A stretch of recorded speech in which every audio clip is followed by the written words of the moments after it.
بسم اللہ الرحمن الرحیم. السلام علیکم. میرا نام موجود جعفری ہے. آپ کو اپنے بلاگ میں خوش آمدید کہتے ہیں. چینل کو پلیز سبسکرائب کیجئے, ویڈیو کو لائک اور شیئر کریں اگر آپ کو پسند آئے.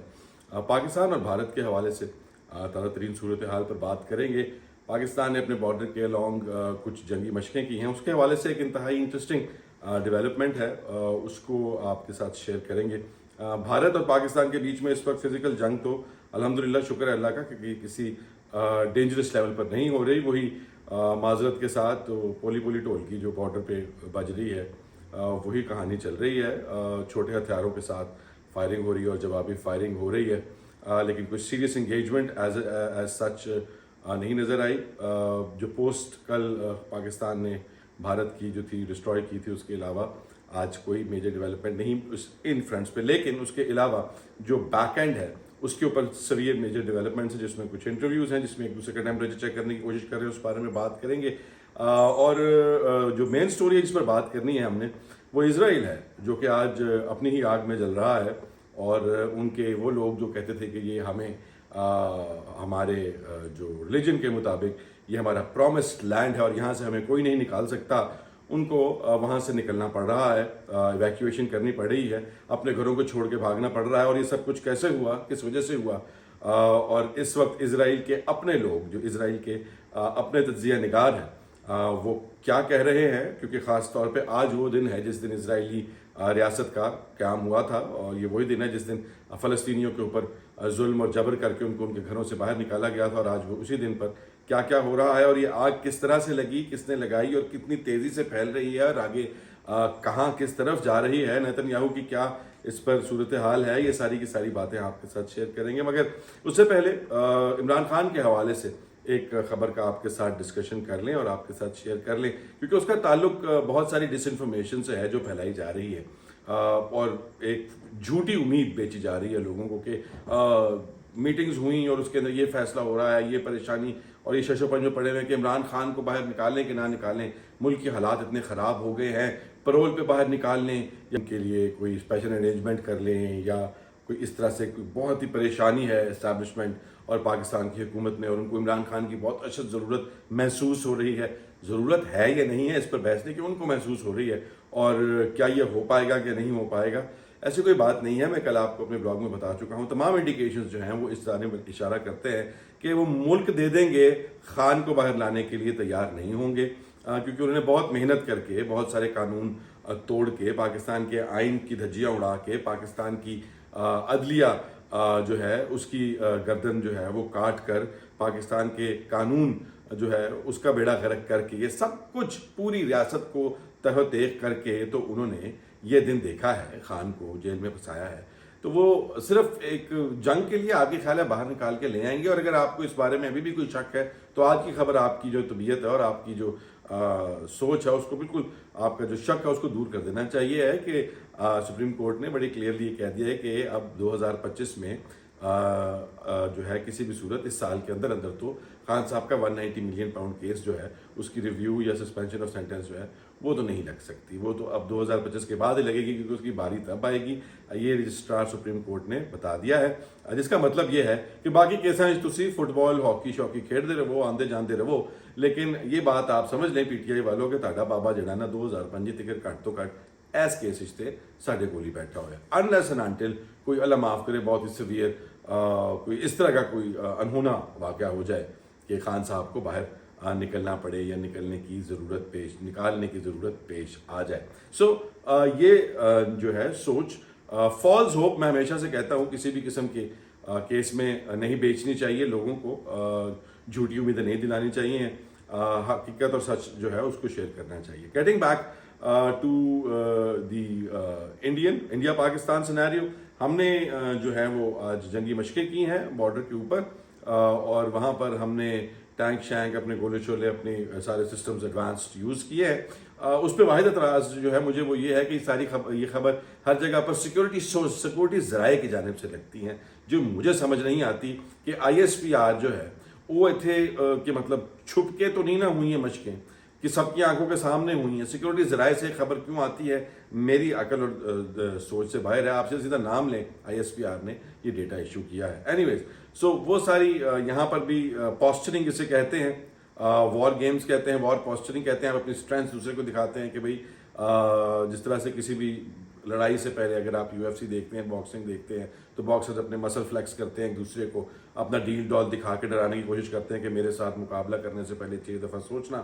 اسی طرح مودی صاحب جو ہیں وہ کبھی کپڑوں کا رنگ بدل کے, تو کبھی اپنا لہجہ بدل کے, تو کبھی اپنے چہرے کے تاثرات ضرورت سے زیادہ کہتے ہیں سیریس کر کے, وہ ساری کہانی ساری وار پوسچرنگ کہلاتی ہے. مگر اس سے زیادہ اہم ہے وہ ڈائلاگ جو دونوں جانب چل رہا ہے, وہ ڈائلاگ جو کہ کراس چل رہا ہے, جس میں سے ایک اہم کڑی تھی کرن تھاپر صاحب نے جو موحد یوسف کا انٹرویو کیا ہے. پہلے بھی ہو چکا ہے جب پہلے پاکستان کی ایسکلیشن ہوئی تھی پچھلی دفعہ, لیکن اس دفعہ انتہائی اہم تھا. اگر آپ وہ انٹرویو غور سے دیکھیں, موحد یوسف نے بہت خوبصورتی کے ساتھ چیزوں کو ہینڈل کیا. بھارت جو ہے وہ ہمیشہ سے پاکستان کی ایک چیز کے اوپر ہمیں تنقید کا نشانہ بناتا رہا ہے, ہمیں پریشرائز بھی کرنے کی کوشش کی ہے اس نے امریکہ کی جانب سے, باقی ممالک کی جانب سے, کہ Pakistan no first use policy پہ سائن کرے, no first use policy of nuclear weapons, یعنی کہ ہم پہلے کبھی نیوکلیئر بم نہیں چلائیں گے, اگر ہمارے پر چلایا گیا تو ہم جوابی کارروائی میں چلا دیں گے, جو کہ انتہائی مذاقہ خیز بات ہے. پاکستان سے 5 گنا بڑا ہے بھارت, اور پاکستان کے پاس نیوکلیئر ویپن ویسے بھی ایز اے ڈیٹرنٹ ہے. ڈیٹرنٹ یہ ہوتا ہے کہ کسی کو ڈرانے کے لیے یا کسی کو یہ بتانے کے لیے کہ آپ کسی انہونی یا کسی سویت یا کسی بھی قسم کی سنگین صورتحال کی طرف مت آئیں. کنونشنل وار سے بھی آپ کی جو سچویشن ہے وہ اس طرف کو آ سکتی ہے. تو بار بار اس انٹرویو کے اندر کرن تھاپر یہی سوال پوچھتے رہے موحد یوسف سے, حالانکہ سوال بہت مختلف تھے, لیکن گھوم پھر کے بعد دوبارہ اس طرف آ جاتی تھی کہ آپ بار بار یہ کہتے ہیں کہ اگر بھارت نے کسی بھی قسم کا کوئی بھی پہلا قدم اٹھایا تو پاکستان اس قدم کا جواب صرف ایک کا جواب ایک سے نہیں دے گا, اینٹ کا جواب پتھر سے دے گا. یعنی کہ آپ لوگوں نے جو 2019 میں بالا کوٹ کے بعد معاملہ کا جواب دیا تھا, آپ اس سے زیادہ تگڑا اور اس سے زیادہ زوردار جواب دیں گے. تو جب آپ وہ جواب دیں گے تو پھر تو یہ بھارت جو ہے اس کے پاس کوئی راستہ نہیں رہ جائے گا کہ پھر وہ اس جواب کا جواب دے, اور پھر جب اس جواب کا جواب دے گا تو پھر کھلی جنگ جو ہے وہ پھوٹ پڑے گی, اور اگر کھلی جنگ پھوٹ پڑی تو پھر بات کہاں تک جائے گی. اور یہی وہ وجہ ہے کہ جس کی وجہ سے 2019 میں بھی اور اب بھی پاکستان جو ہے, پاکستان کی سیکیورٹی اسٹیبلشمنٹ, پاکستان کی فارن سروسز, وہ پوری دنیا کے جو لیڈران کے ساتھ بات چیت چل رہی ہے.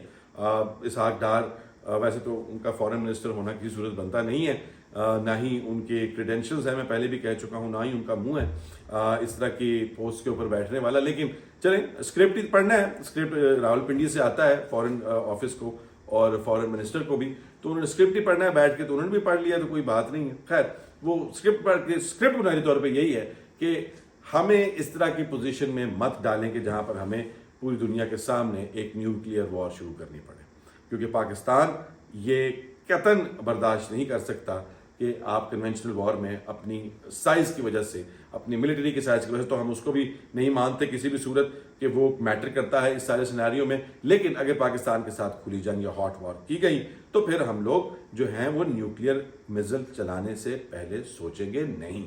تو اس لیے آپ جو ہیں, آپ کی آج مارکو روبیو کی بات چیت ہوئی شہباز شریف کے ساتھ.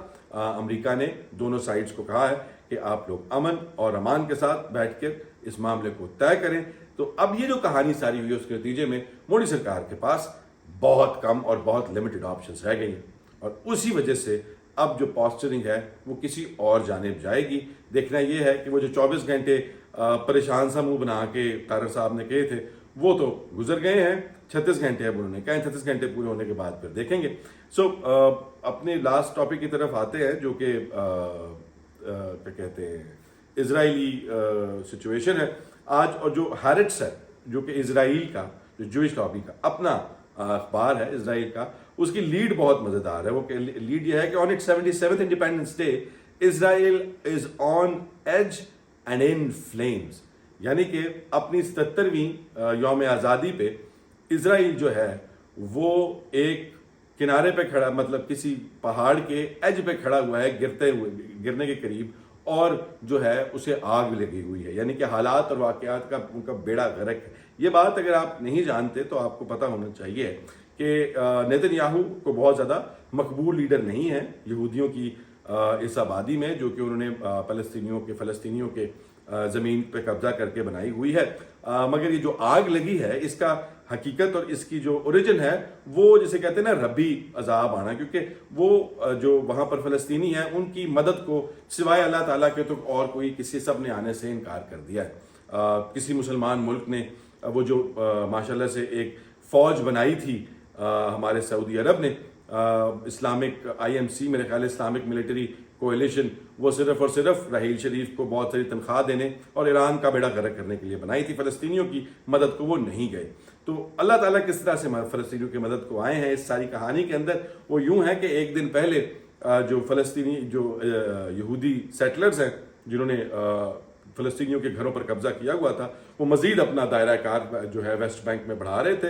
تو انہوں نے کچھ فلسطینیوں کو جو باہر نہیں نکل رہے تھے ان کو وہاں سے نکالنے کے لیے پہلے فائرنگ کر کے ایک شخص کو شہید بھی کیا اور اس کے بعد ان کے گھروں کو آگ لگا دی. اور جب ان کے گھروں کو آگ لگائی تو پھر وہاں کچھ ہوائیں اس طرح کی چلیں کہ وہ ہوائیں جب چلی تو ان کا رخ جو تھا وہ یہودی آبادی کی طرف ہو گیا، اور وہاں پر ان کے کم از کم 5 ایسے ٹاؤنز ہیں جو کہ اس وقت آگ کے اندر جھلس چکے ہیں. یہ آگ اب یروشلم سے ہوتی ہوئی اس طرف کو اسرائیل کی جانب بہت تیزی کے ساتھ پھیل رہی ہے. اور اس کے اندر اٹلی نے اور جو سائپرس نے، ایک دو اور ممالک نے آگ بجھانے کے لیے ہیلی کاپٹرز اور باقی بھی سامان جو ہے وہ ان کے ساتھ شیئر کرنے اور ان کو بھیجا ہے تاکہ معاملات جو ہیں وہ کسی صورت قابو میں آئیں، مگر وہ ابھی فی الحال قابو میں نہیں آ رہے.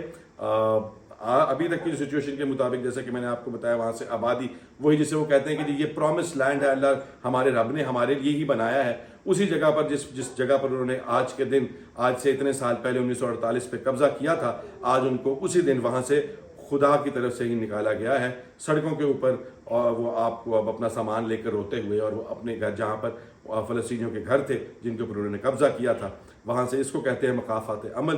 اور شرمندگی کی اور شرم کی بات یہ ہے کہ ہم سب کو یہ دن دیکھنے کے لیے ہم اسی چیز کے اوپر بیٹھے ہوئے ہیں. باقی مسلمان ممالک جو ہیں ان کے اندر نہ تو اتنا تپڑ ہے اور نہ ہی اتنی مورل کریج ہے کہ وہ فلسطینیوں کے ڈیفینس کو آ سکیں.